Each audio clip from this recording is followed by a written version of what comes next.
अस्सलाम वालेकुम students. Previous topic के अंदर हमने स्टडी किया था लिक्विड क्रिस्टल्स को कि लिक्विड क्रिस्टल होते क्या हैं, उसकी डेफिनेशन, डिस्कवरी वगैरह, और उससे रिलेटेड हमने प्रॉपर्टीज़ को स्टडी किया था और उसके लास्ट उसके टाइप्स को हमने देखा था। तो उसके बाद नेक्स्ट हमारा टॉपिक है उसी के यूजेस हैं लिक्विड क्रिस्टल के, कि लिक्विड क्रिस्टल जो हम यूज़ करते हैं तो इसका डेली लाइफ के अंदर कहाँ कहाँ इसका इस्तेमाल है, कहाँ कहाँ इसका यूज़ है। तो फर्स्ट ऑफ़ ऑल देखें, टेम्परेचर सेंसर के तौर पर यूज़ किया जाता है इनको। इनके अंदर इस तरह हमने स्टडी किया था ना कि जो मॉलिक्यूल्स होते हैं वो लेयर्स की फॉर्म में होते हैं, लेयर्ड स्ट्रक्चर होता है जो लिक्विड क्रिस्टल्स होते हैं, जो उसके क्रिस्टल्स होते हैं ना, तो जब उनके ऊपर टेम्परेचर बनता है उसके अंदर रिफ्लेक्शन का प्रोसेस होता है। वो जो लाइट उनके ऊपर पड़ती है ना, फॉर एग्जांपल कोई भी इस तरह का स्ट्रक्चर है, जिस तरह आपने लिक्विड क्रिस्टल को स्टडी किया, कोई भी पार्ट है, जब इनके ऊपर पड़ती है लाइट तो लाइट रिफ्लेक्ट हो जाती है। तो ये जो रिफ्लेक्शन का प्रोसेस होता है ये कलर शो करता है। तो उसके कलर्स को देखकर हम बता सकते हैं कि किस तरह से उनके अंदर ये चेंजेस आई हैं और किस तरह टेम्परेचर का वहाँ पे इफेक्ट है। तो इसमें सबसे पहले क्या होता है, ये प्रॉपर्टी जो होती है ना temperature as a temperature sensor, ये किस तरह की होती हैं, जिस तरह कोई सॉलिड सब्सटेंस हो ना, सॉलिड सब्सटेंस में से भी लाइट की जो होती है डिफ्रैक्शन का प्रोसेस होता है कि लाइट उसमें से जो है वापस रिफ्लेक्ट हो रही होती है। तो सेम उसी तरह से लिक्विड क्रिस्टल भी इसी तरह की प्रॉपर्टी शो कर रहे होते हैं। ये क्या करते हैं, लिक्विड क्रिस्टल्स डिफ्रैक्ट लाइट, जो वाइट लाइट उनके ऊपर अप्लाई होती है, जो वाइट लाइट का मतलब ये सूरज की लाइट होती है, जब जैसे उनके ऊपर पड़ती है ना, तो उनके अंदर जो लेयर्स होती हैं मॉलिक्यूल्स की, वो उसको लाइट को रिफ्लेक्ट करती हैं और उसी लाइट की रिफ्लेक्शन से जो है कलर्स अपीयर होते हैं। और वो जो कलर होता है वो डिफरेंट वेवलेंथ से रिलेट कर रहा होता है, क्योंकि जैसे देखें, अगर हम देखें इनको, जो वाइट लाइट है उसमें डिफरेंट कलर्स होते हैं और वो जो कलर्स होते हैं वो अकॉर्डिंग टू वेवलेंथ होते हैं। आपने शायद प्रीवियस किसी क्लास में पढ़ा होगा कि अगर एक लाइट आ रही है ना सूर्य से, अगर हम इस लाइट को चेक करें तो इस लाइट के अंदर डिफरेंट वेवलेंथ की रेडिएशंस इसके अंदर मौजूद होती हैं और उसी हर एक वेवलेंथ से रिलेटेड उसका कलर होता है, ठीक है ना। जैसे अगर आपके पास इस तरह है वायलेट कलर है, या फिर इससे रिलेटेड रेड आ जाता है।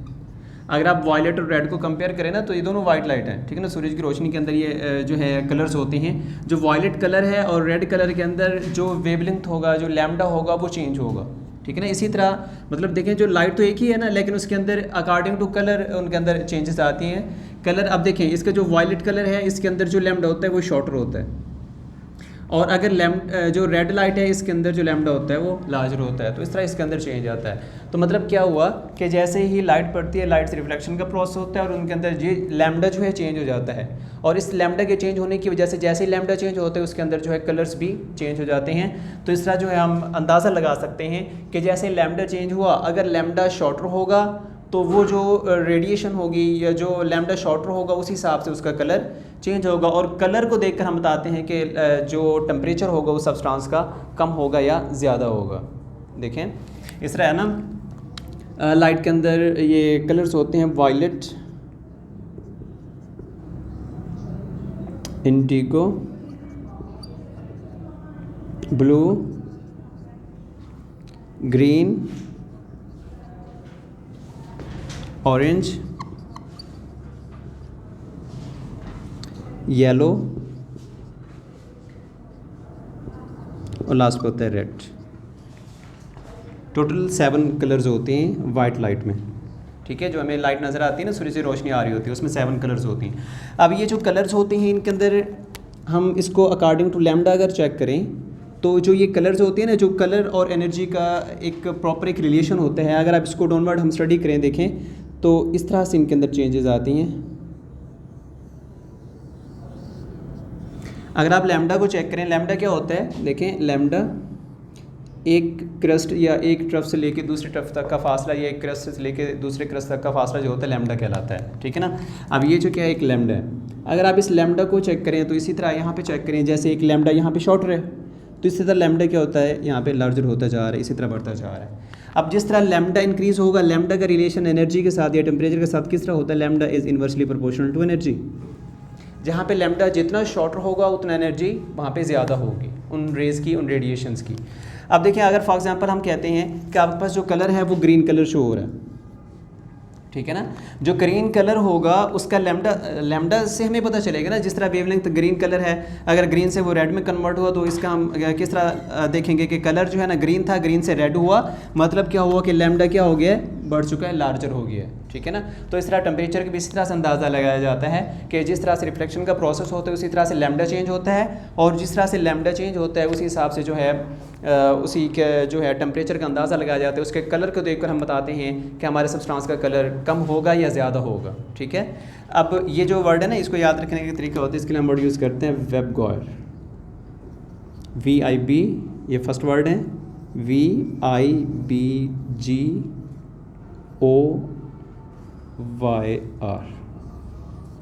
इस तरह से याद रखा जाता है। वैसे ये आपके टॉपिक से रिलेटेड नहीं है, जस्ट लैम्डा या एनर्जी का चेंज है, टेम्परेचर का जो चेंज आता है उससे रिलेटेड मैंने ये चीज़ बताई है। अब टेम्परेचर किस तरह चेंज होगा, लेयर्स ऑफ द मॉलिक्यूल, जैसे ही हमारे जो लिक्विड क्रिस्टल्स होते हैं, लिक्विड क्रिस्टल लेयर्स की फॉर्म में होते हैं, जैसे लेयर्स चेंज हुई और रिफ्लेक्शन का प्रोसेस इस तरह से चेंज होता है, उसी तरह से डिफरेंट कलर्स बनते हैं, और उस कलर को देखकर हम बताते हैं कि आपका जो सब्सटेंस होगा उसका कलर, उसका जो टेम्परेचर होगा वो कम होगा या ज़्यादा होगा। सेकंड है पोटेंशियल फेलर या रूम थर्मामीटर के तौर पे भी आप इसकी हेडिंग दे सकते हैं, या उसको पोटेंशियल फेलर कह सकते हैं या रूम थर्मामीटर। इसके अंदर क्या चीज़ होती है कि जो लिक्विड क्रिस्टल्स होते हैं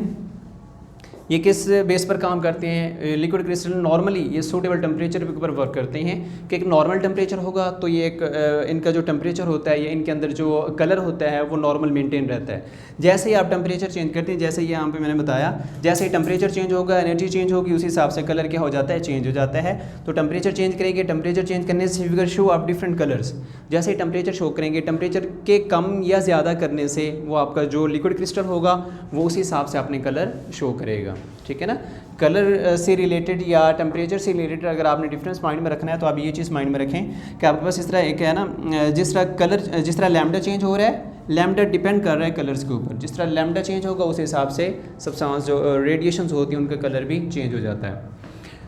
नेक्स्ट हमारा जो यूज़ है वो मेडिकल डायग्नोसिस, मेडिकल ट्रीटमेंट के तौर पर मेडिकल डायग्नोसिस बीमारियों का पता लगाने के लिए कि हम मेडिकल फील्ड में इसका बहुत ज़्यादा इस्तेमाल होता है लिक्विड क्रिस्टल्स का। जैसा कि हम उसमें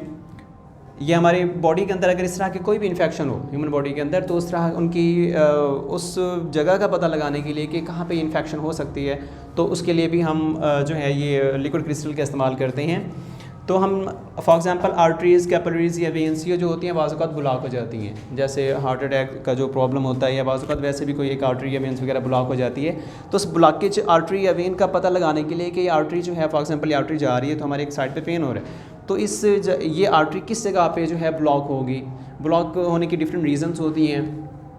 तो हम उस तरफ नहीं जा रहे हैं, हम जस्ट उस जो ब्लॉकेज है उसका पता कैसे लगाते हैं अकॉर्डिंग टू लिक्विड क्रिस्टल। तो हम क्या करते हैं, उसको लोकेट करने के लिए हम क्या करते हैं, जो वो एरिया होता है उस पूरे एरिया को एक कवर कर दिया जाता है, लिक्विड क्रिस्टल जो होते हैं ना उससे एक पेंट कर देते हैं, ऊपर एक लेयर इस तरह एक उसको ऊपर एक पेंट कर देते हैं लिक्विड क्रिस्टल से। जो पेंट करने से जिस जगह पे जो ब्लॉकेज होती है वो जगह बाकी पूरे बॉडी से हीटअप होती है, बाकी जो बॉडी होगी ना सारी उसका टेम्परेचर कम होगा, नॉर्मल होगा, जो ब्लॉकेज पार्ट होता है उसका टेम्परेचर बाकी पूरी बॉडी से जो है वो हीटअप होता है, वार्म होता है, ज़्यादा होता है। तो मतलब क्या हुआ, ब्लॉकेज पार्ट जो है उसका पता कैसे लगाते हैं कि जो ब्लॉकेज पार्ट होता है वो जगह क्या हो जाती है, बाकी पूरी बॉडी की निस्बत ये हीटअप हो जाती है, ठीक है ना। जिसकी वजह से अब मैंने अभी बताया था कि जो लिक्विड क्रिस्टल्स होते हैं ना वो डिफरेंट कलर्स शो करते हैं ड्यू टू डिफरेंट टेम्परेचर्स। जब जैसे आप टेम्परेचर को चेंज करेंगे, जैसे टेम्परेचर का चेंज आएगा लैम्डा चेंज होगा, और उसी लैम्डा के चेंज होने की वजह से हमें डिफरेंट कलर्स शो होते हैं, ठीक है ना। अगर बाकी पूरी बॉडी का जो टेम्परेचर है वो एक जैसा है, नॉर्मल है, वहाँ पे एक नॉर्मल कलर शो होगा, और वो जगह जो ब्लॉकेज है या जो हीटअप है, जो जगह वार्म है, तो उसका टेम्परेचर जो है बाकी पूरी बॉडी से क्या होगा, डिफरेंट होगा। जैसे टेम्परेचर उस जगह का डिफरेंट होगा, अब पूरी बॉडी के ऊपर आपको वो जो पार्ट होगा उसका पूरी बॉडी से एक सेपरेट कलर नज़र आएगा। आप फॉर एग्जांपल ऐसे समझें कि एक इस तरह एक बॉडी है, कोई भी पार्ट है बॉडी का, तो इस तरह एक वेन जो है यहाँ से पास हो रही है जो कि इस जगह पे ब्लॉक है, ठीक है ना। आप इसको जैसे ही इसके ऊपर एक पेंट करते हैं इस लिक्विड क्रिस्टल का, तो इस बाकी पूरी बॉडी का जो टेम्परेचर होगा जहाँ पे आपने पेंट किया है तो उसका टेम्परेचर नॉर्मल होगा, उसका कलर जो भी होगा वो एक जैसा होगा। लेकिन उसमें से कुछ ऐसा पार्ट जो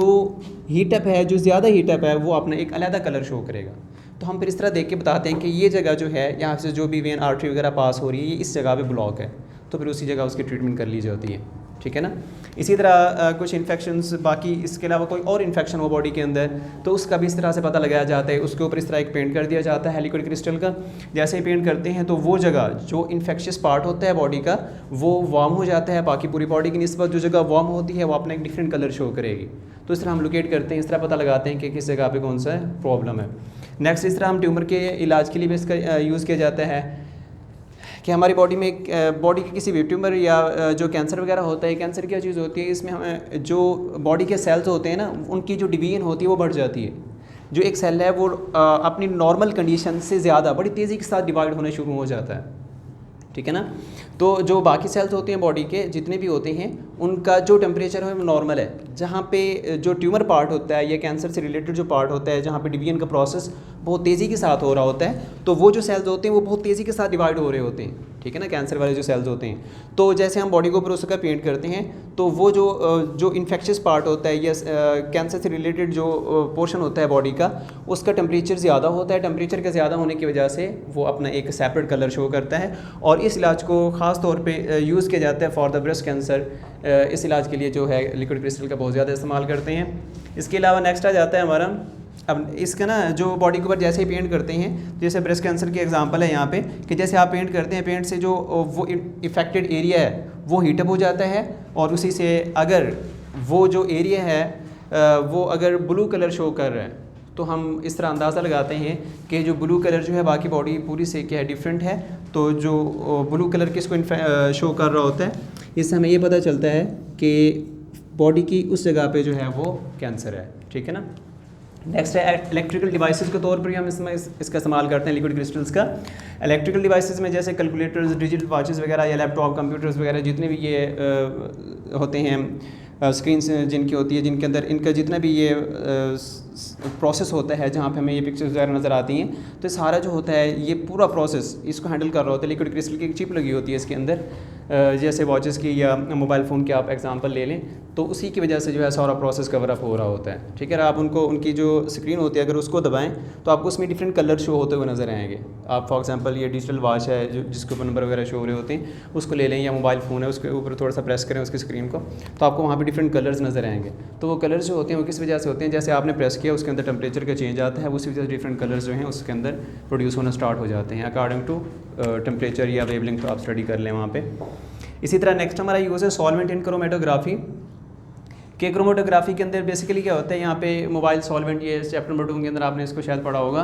कि क्रोमेटोग्राफी क्या होती है, जिसमें सेपरेशन का प्रोसेस होता है, डिफरेंट कलर्स होते हैं उनको सेपरेट किया जाता है, डिफरेंट सॉल्यूशन। फॉर एग्जांपल एक मिक्सर बना हुआ है ना सॉल्यूशन का, ऐसा समझें क्रोमेटोग्राफी के अंदर प्रोसेस है कि इस तरह एक सॉल्यूशन है जिसके अंदर डिफरेंट कलर्स के डिफरेंट जो हैं सॉल्यूशंस यहाँ पे मिक्सअप हैं, हमने इनको सेपरेट करना है, ठीक है ना। अब ये जो सॉल्यूशंस हैं जो डिफरेंट फॉर्म्स में इस दूसरे के अंदर हमने मिक्सअप करके यहाँ पे रखा हुआ है, तो इसको सेपरेट करने के लिए क्रोमेटोग्राफी का इस्तेमाल किया जाता है। इसमें मोबाइल फेज़ मतलब आपका जो मिक्सर होगा वो सॉल्यूशन की फॉर्म में होना चाहिए। तो इसमें से जो इस तरह आप एक सिंपल एग्जांपल यहाँ पे लें कि आपके पास डिफरेंट जो है इंक फॉर एग्जांपल इसके अंदर आपने मिक्स की हुई है, एक रेड कलर की इंक है, इसके अंदर आपने ब्लू कलर की इंक डाली हुई है, इसी के अंदर आपने फॉर एग्जांपल ब्लैक कलर की इंक डाली हुई है, ठीक है ना। तो इन इंक्स को जो है आपने इसके अंदर मिक्स कर दिया। फिर आप इसके अंदर जो है इस क्रोमेटोग्राफी का प्रोसेस जैसे ही करेंगे मोबाइल फेस में, ये जो कलर्स होंगे ना अकॉर्डिंग टू ये जो सोल्यूशन आपने यहाँ पे तैयार किया हुआ है ना, अकॉर्डिंग टू कलर ये सेपरेट होता जाएगा। फॉर एग्जांपल ब्लू सेपरेट हुआ, फिर रेड आपको सेपरेट उसी पेज पे नज़र आएगा, फिर जो है इसी हिसाब से ब्लैक सेपरेट होता हुआ नज़र आएगा। ड्यू टू डेंसिटी बेसिस के ऊपर ये जो है सेपरेट हो जाते हैं। तो इसके लिए हम इनकी सेपरेशन के लिए तो क्रोमेटोग्राफी के अंदर सॉल्वेंट के तौर पर हम इस्तेमाल करते हैं लिक्विड क्रिस्टल को, ठीक है ना। नेक्स्ट जो है ऑसिलोग्राफिक या टीवी डिस्प्लेज या इसके अलावा जो एलसीडीज़ की एग्जांपल मैंने पहले भी दी थी कि जो एलसीडीज़ होती हैं या टीवी की जो स्क्रीन वगैरह होती हैं, ये सारी जितनी भी हैं ये डिपेंड कर रही होती हैं उसी के ऊपर लिक्विड क्रिस्टल के ऊपर। लिक्विड क्रिस्टल की चिप्स इनके अंदर लगाई जाती है जिसकी वजह से वर्क कर रही होती हैं। तो एलसीडी का मतलब क्या होता है, एलसीडी वर्ड हम नॉर्मली तौर पर यूज़ करते हैं। एल से लिक्विड है और सी से क्रिस्टल होता है, डी से डिस्प्ले। लिक्विड क्रिस्टल डिस्प्ले मतलब इसके अंदर भी लिक्विड क्रिस्टल्स का जो है वर्क होता है उसके बगैर हम जो है ये प्रोसेस कोई भी जो है उससे फाइंड आउट नहीं कर सकते। तो इसका मतलब क्या हुआ कि लिक्विड क्रिस्टल का हमारी डेली लाइफ में बहुत ज़्यादा इस्तेमाल, इसके अलावा और भी बहुत सारे यूजेस हैं जो मोस्ट इंपॉर्टेंट है, हमने वो यहाँ पे स्टडी किए हैं, ठीक है ना। तो ये जितनी भी ये आपको हेडिंग्स बनी हुई हैं आपके बुक में, ये पॉइंट्स बने हुए हैं, जैसा कि फर्स्ट है टेम्परेचर सेंसर है, दूसरा पोटेंशियल फेलियर आ जाता है, तीसरा मेडिकल डायग्नोसिस है, चौथा जो है इसके अंदर इलेक्ट्रिकल डिवाइसेस के तौर पर वर्क करते हैं ये liquid crystal, solvent in chromatography, and last पे है ऑसिलोग्राफिक एंड टीवी डिस्प्लेज। ये जितने भी हैं ये आपको एक सेपरेट शॉर्ट क्वेश्चन के तौर पर भी पूछे जाते हैं पेपर में। लॉन्ग क्वेश्चन के तौर पर भी इंपॉर्टेंट क्वेश्चन है कि यूजेस ऑफ लिक्विड क्रिस्टल, और ये हर एक हेडिंग एज आ शॉर्ट क्वेश्चन के तौर पर भी इंपॉर्टेंट है। जैसा कि ये मोस्ट इंपॉर्टेंट जिनमें टेम्परेचर सेंसर आ जाता है, और इसी तरह जो है ये medical diagnosis most important short question है, काफ़ी दफ़ा पेपर में पूछे जा चुके हैं, बाकी भी पॉसिबल हैं आपसे पूछे जा सकते हैं, लेकिन ये मोस्ट इंपॉर्टेंट है, ठीक है ना। और इसके अलावा